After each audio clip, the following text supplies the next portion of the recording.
Assalamualaikum warahmatullahi wabarakatuh. Perkenalkan, kami dari kelompok 3A pada pelatihan kepemimpinan pengawas Angkatan 1 tahun 2026 di BPSDMD Provinsi Kalimantan Selatan. Di sini kami akan menyampaikan proposal kegiatan pelayanan publik inovatif berbasis digital dengan judul Si Inklusi Digital atau Sistem Pelayanan Publik Inklusif Berbasis Hybrid untuk mengatasi ketimpangan akses digital. Adapun latar belakang dari proposal ini, transformasi digital dalam pelayanan publik di Indonesia terus didorong melalui penerapan sistem pemerintahan berbasis elektronik atau SPBE.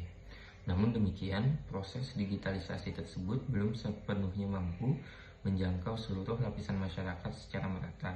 Salah satu tantangan utama yang dihadapi adalah ketimpangan akses digital atau digital divide. Berdasarkan data dari Badan Pusat Statistik dalam Statistik Telekomunikasi Indonesia tahun 2024, tercatat bahwa 72,78% penduduk Indonesia telah mengakses internet, yang berarti masih terdapat sekitar 27% penduduk yang belum mengakses internet. Ketimpangan ini menunjukkan bahwa digitalisasi belum sepenuhnya inklusif. Lebih lanjut, penelitian oleh Jayanti dan Dina Septiani tahun 2022 dalam jurnal Iptocom menjelaskan bahwa kesenjangan digital di Indonesia tidak hanya terkait pada akses infrastruktur, tetapi juga mencakup kesenjangan kemampuan skill dan pemanfaatan teknologi. Artinya, meskipun akses tersedia, belum tentu masyarakat mampu menggunakan layanan digital secara optimal. Penelitian lain oleh Koswara tahun 2024 dalam jurnal Administrasi Ilmu Sosial dan Ilmu Politik menemukan bahwa masyarakat di wilayah pedesaan memiliki keterbatasan dalam akses pemanfaatan teknologi digital dengan tingkat pemberdayaan digital yang masih rendah. Hal ini menunjukkan adanya ketimpangan antara wilayah perkotaan dan pedesaan. Selain itu, studi Arianti pada tahun 2016 mengenai pengukuran digital divide di Indonesia menegaskan bahwa kesenjangan digital bersifat struktural dan dipengaruhi oleh faktor pendidikan, ekonomi, serta infrastruktur.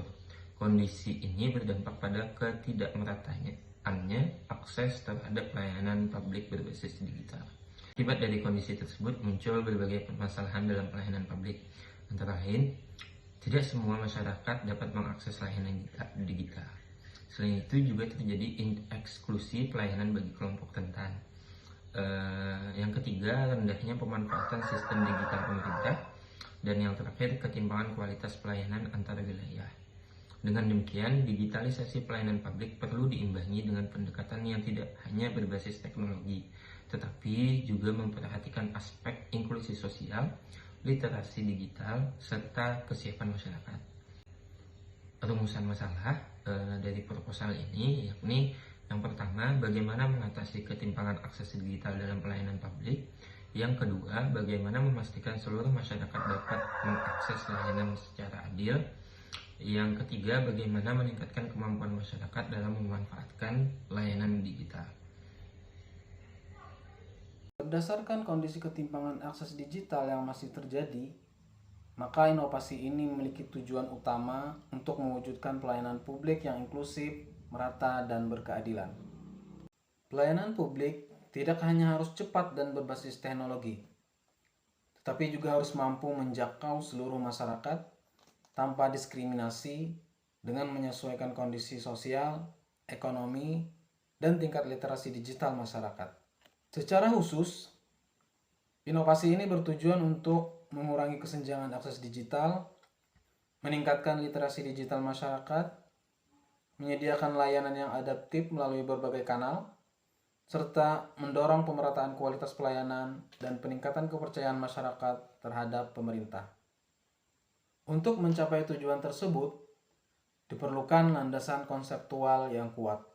Menurut Pandij, kesenjangan digital tidak hanya terkait akses, tetapi juga kemampuan dan pemanfaatan teknologi. Artinya, memiliki internet saja belum cukup jika masyarakat belum mampu menggunakannya secara optimal. Kesenjangan ini meliputi keterbatasan akses, rendahnya kemampuan digital, serta belum optimalnya pemanfaatan teknologi dalam kehidupan sehari-hari. termasuk dalam pelayanan publik. Oleh karena itu, diperlukan pendekatan pelayanan yang tidak hanya digital, tetapi juga inklusif, melalui sistem hybrid yang menggabungkan layanan digital dan pelayanan langsung, agar seluruh masyarakat dapat terlayani tanpa terkecuali. Nama inovasinya adalah Si Inklusi Digital. Konsep utamanya adalah pelayanan publik berbasis hybrid system, yaitu kombinasi antara layanan digital dan layanan konvensional yang saling terintegrasi. Pendekatan digital service untuk masyarakat yang mampu, assisted service untuk masyarakat yang membutuhkan bantuan, dan mobile service untuk menjangkau wilayah terbatas. Komponen inovasi terdiri dari: pertama, platform digital terpadu, sistem layanan berbasis web atau mobile dengan fitur pengajuan layanan, tracking, dan notifikasi. Kedua, pusat bantuan layanan digital, petugas membantu masyarakat dalam mengakses layanan terutama bagi kelompok rentan. Ketiga, layanan jemput bola atau mobile service, pelayanan langsung ke masyarakat di wilayah terpencil atau yang memiliki keterbatasan mobilitas.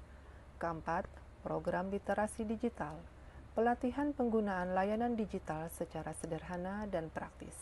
Menunjukkan inovasi ini tidak hanya memberi layanan, tapi juga mengedukasi masyarakat agar perlahan bisa mandiri secara digital. Dan yang kelima, multi-channel communication, integrasi layanan melalui berbagai kanal, seperti aplikasi, website, WhatsApp, dan tatap muka. Prinsip benefit cost ratio. Biaya yang diperlukan meliputi pengembangan sistem digital. Biaya juga mencakup pelatihan sumber daya manusia. Sosialisasi kepada masyarakat menjadi bagian dari anggaran. Operasional layanan mobile juga memerlukan pembiayaan berkelanjutan. Manfaat yang dihasilkan pertama adalah pemerataan akses pelayanan publik. Kedua, terjadi peningkatan literasi digital masyarakat. Ketiga, sistem ini menciptakan efisiensi proses pelayanan. Keempat, layanan ini menurunkan kesenjangan layanan antar wilayah. Secara kualitatif, manfaat jauh lebih besar daripada biaya, sehingga BCR lebih dari satu dan layak dilaksanakan. Kemudian, lantas bagaimanakah strategi implementasinya? Pelaksanaan inovasi dilakukan melalui beberapa langkah strategis. Misalnya, penyediaan informasi, layanan yang jelas dan mudah dipahami. Kemudian, sosialisasi, baik secara langsung maupun memanfaatkan media digital. Kemudian, perencanaan yang berbasis data wilayah dengan tingkat digital yang tinggi. Selanjutnya, standarisasi kualitas pelayanan melalui SOP harus benar-benar ditegakkan. Dan yang terakhir, monitoring dan evaluasi berbasis data secara berkala.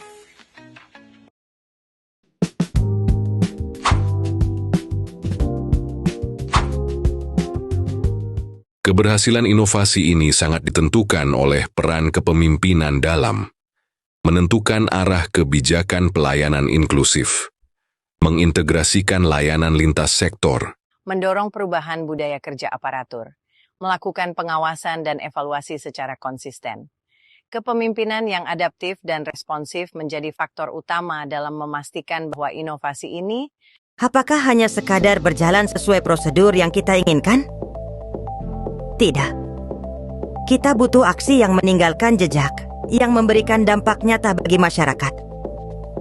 Memberi kesempatan kepada mereka yang butuh, membangun masa depan yang lebih cerah bersama. Menciptakan solusi berkelanjutan yang meningkatkan kualitas hidup untuk semua. Karena perubahan nyata dimulai dari kita. Mari jadilah bagian dari solusinya.